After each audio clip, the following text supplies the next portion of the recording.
नमस्कार विद्यार्थी मित्रांनो, आपण आजच्या व्हिडिओमध्ये पाहणार आहोत theorem of area of a similar triangle. Okay, तर बघा थेरम काय म्हणतो.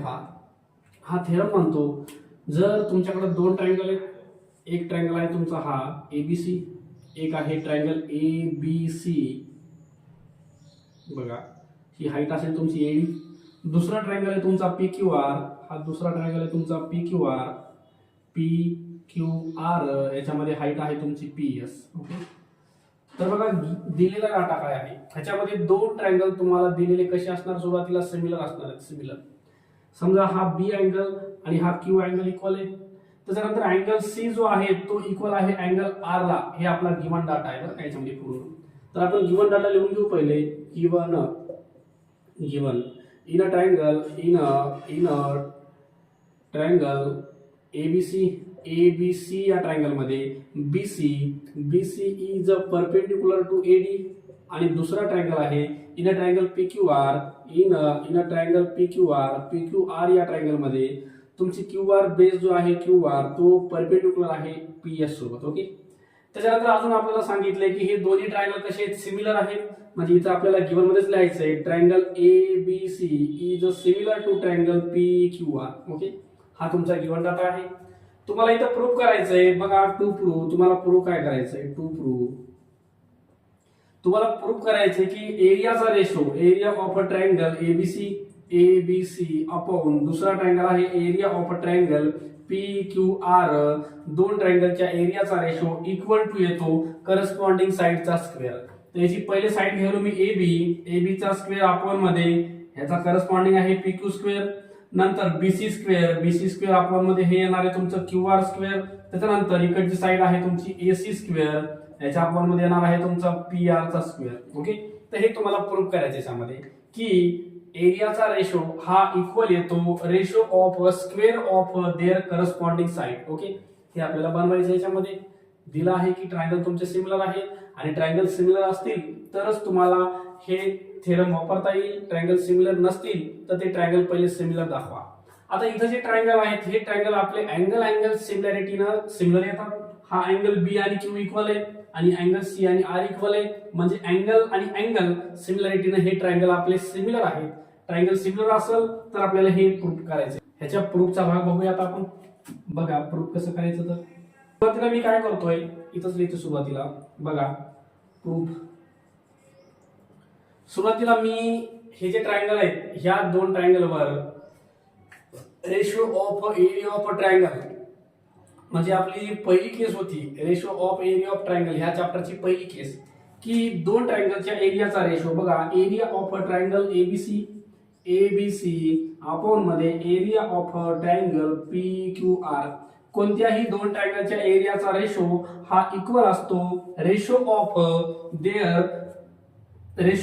Product of their basis and corresponding height. बघा एरियाचा रेशो इक्वल टू ह्याचा बेस आहे तुमचा बीसी इनटू याची हाईट आहे तुमची एडी, अपॉन मध्ये दुसरा ट्रायंगल पी क्यू आर चा बेस आहे क्यू आर इनटू हाईट आहे तुमची पी एस. ओके, तर एरियाचा रेशो हा इक्वल येत असतो बेस आणि हाईटच्या प्रोडक्टच्या रेशो मध्ये. ओके, तर याला आपल्याला सिम्प्लिफाय करायचंय. Area of a triangle ABC upon मध्ये area of triangle P Q R equal to, ह्याला आपल्याला थोडं फोडून लिहायचं. म्हणजे काय करायचं बघा, हे बीसी अपॉन क्यू आर या साईडला इनटू टाकलं इथं मधामध्ये कॉमन, आणि हे एडी इनटू पी एस थोडं बाजूला दिले. ओके, त्याला नंबर 1 दिले. ओके, आता आपल्याला करायचं काय बघा, हे जे बीसी क्यू आर आहे आपल्याला बीसी चा स्क्वेअर आणि क्यू आर चा स्क्वेअर आणायचा आहे. ओके, बीसी चा स्क्वेअर आणि क्यू आर चा स्क्वेअर बनवायचा आहे. तर इथं जे एडीपीएस आहे एडीपीएस च्या इक्वल मध्ये बीसी क्यू आर दाखवा लागेल. मग एडीपीएस च्या इक्वल मध्ये बीसी क्यू आर येत असेल तर ही किंमत एडीपीएस च्या ठिकाणी बीसी क्यू आर ठेवता येईल.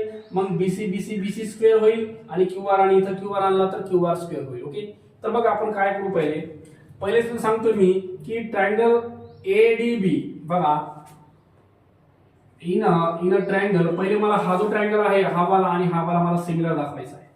एक आहे triangle ADB, in a triangle ADB and दुसरा ट्रायंगल आहे पीएसक्यू. मला हे दोन ट्रायंगल सिमिलर दाखवायचे. ह्याच्यामध्ये मला काय इक्वल दिसते बघा, अँगल एडीबी हा 90 चा आहे, हा पण 90 चा आहे. Angle ADB angle ADB is congruent to angle PSQ. Reason आहे ई चे 90 डिग्री. त्याच्यानंतर दुसरा जो अँगल आहे याच्यामध्ये बी आणि क्यू इक्वल आहे. बी म्हणजेच angle ABD. Angle ABD is congruent to angle PQS. PQS याचं रिझन असेल तुमचं गिवन. हे तुम्हाला गिवन मध्ये दिलंय की हे दोघं इक्वल आहेत. तुम्हाला डायग्राम मध्ये सुरुवातीला दिलंय. मग म्हणता येईल therefore triangle ADB is similar to triangle PSQ. इथं तुमचे दोन ट्रायंगल सिमिलर होतात. मग आपण टेस्ट वापरली अँगल सिमिलरिटी. आता आपल्याला काय करायचं होतं, ट्रायंगल सिमिलर दाखवून त्यांच्या साइड करस्पॉन्डिंग साइड प्रोपोर्शन मध्ये घ्यायच्या. तर बघा याची साइड जर बघितली आपण एडीच्या अपॉन मध्ये येणार आहे पीएस. पुन्हा इकडं बीडीच्या अपॉन मध्ये येणार आहे एसक्यू इक्वल टू दुसरी साइड राहील तिसरी एबी अपॉन मध्ये येईल पीक्यू. रिझन आहे corresponding side of a similar triangle CSST. Okay. बघा हे जे आहे हे एक नंबर देऊ आपण याला. ह्याला नंबर, हे तुमचा नंबर 1 आहे तर याला आपण नंबर 2 देऊन टाकू. हे तुमचा नंबर 2. आता मी काय करतोय बघा, जे मूळ ट्रायंगल एबीसी आणि पीक्यू आर आहेत त्या दोघांना सिमिलर दाखवतोय. बघा मूळ triangle ABC is similar to triangle PQR. हे आम्हाला प्रश्नातच त्यांनी दिले गिवन मध्ये. ओके. मग जर ट्रायंगल सिमिलर असतील तर ह्याच्या पण साइड आपल्याला प्रोपोर्शन मध्ये घेता येतील. एबीच्या अपॉन मध्ये येणार आहे पीक्यू इक्वल टू बीसीच्या अपॉन मध्ये येणार आहे क्यूआर आणि एसीच्या अपॉन मध्ये येणार आहे PR. Number 3 corresponding side of a similar triangle. Okay. आता आपल्याला करायचं काय बघा, आपल्याला जे एडीपीएस आहे एडीपीएस ह्याच्या जागेवर ठेवायचं बीसीक्यूआर. कळलं का? तर एडीपीएस कुठे बघा, हे एडीपीएस आहे. ह्याच्या जागेवर ठेवायचं का आपल्याला, ह्याच्या जागेवर ठेवायचंय बीसीक्यूआर. ह्याच्या जागेवर हे ठेवायचंय. पण नंबर 2चं जे स्टेटमेंट आहे आणि नंबर 3चं जे स्टेटमेंट आहे ह्याच्यामध्ये एक बाजू कॉमन आहे, ती म्हणजे बघा एबीपीक्यू कॉमन आहे. जर एबीपीक्यू ला इथं इक्वल मध्ये एडीपीएस आहे आणि ह्याच एबीपीक्यू ला इक्वल मध्ये इथं कोण आहे, बीसीक्यूआर आहे. याचा अर्थ 2 आणि 3 वरून आपल्याला एडीपीएस आणि बीसीक्यूआर ला इक्वल ठेवता येतं. कळलं का? फ्रॉम सेकंड अँड थर्ड बघा मी तयार करतोय value from second and third वरून. ADPS is equal to BCQR is equal to, ह्या दोघांमध्ये ह्या दोन्ही स्टेटमेंटला आपण इक्वल घेतलं पण ह्यांच्या सोबत इक्वल मध्ये कोण होतं, एबीपीक्यू कॉमन मध्ये होता. एबी अपॉन मध्ये पीक्यू. ओके. तर याच्यावरून आपल्याला महत्वाचा मुद्दा कोणता घ्यायचा, खाली एडीपीएस आणि बीसीक्यूआर एवढंच आपल्याला महत्वाचं आहे. त्यालाच खाली घ्या फक्त. आता याच्यामध्ये बघा इथं लिहितोय मी. आपल्याला आता याच्यातून खाली कोणाला घ्यायचंय, फक्त एडीपीएस आणि बीसीक्यूआर ला खाली घ्यायचंय कारण ते आपल्याला लागणार आहे एडीपीएस. मग इथं लिहिता येतं आपल्याला AD upon PS is equal to BC upon मध्ये क्यूआर. पीएस बीसीक्यूआर ला मी इथं वर लिहिले. ओके. आता करायचं काय बघा, याला एक नंबर देऊन टाका. हे नंबर आपला इथं नंबर 3 झालं तर हे नंबर तुमचा 4 असेल, नंबर 4 असेल. ओके. आता करायचं काय, नंबर 1 आणि नंबर 4 ह्याच्यामध्ये आपल्याला काय करायचंय, जिथं एपीएस च्या जागेवर आपल्याला बीसीक्यूआर लिहायचे, बीसीक्यूआर. ओके. तर फ्रॉम फर्स्ट अँड फोर्थ बघा, फ्रॉम फर्स्ट अँड फोर्थ वरून area of triangle ABC upon area of triangle PQR is equal to, हे बीसीक्यूआर ऍज इट इज लिहायचे बीसी अपॉन क्यूआर इनटू जिथं ADPS आहे ह्याच्या जागेवर आपल्याला एडीपीएस च्या इक्वल मध्ये बीसीक्यूआर ठेवता येतं. ठेवून द्या इथं बीसी अपॉन क्यूआर. ओके. आता इथं काय करता येतं, area of triangle ABC upon मध्ये area of triangle PQR is equal to, इथं बीसी हा झाला बीसी स्क्वेअर आणि इथं क्यूआर आणि क्यूआर हा तुमचा होईल क्यूआरचा स्क्वेअर. ओके.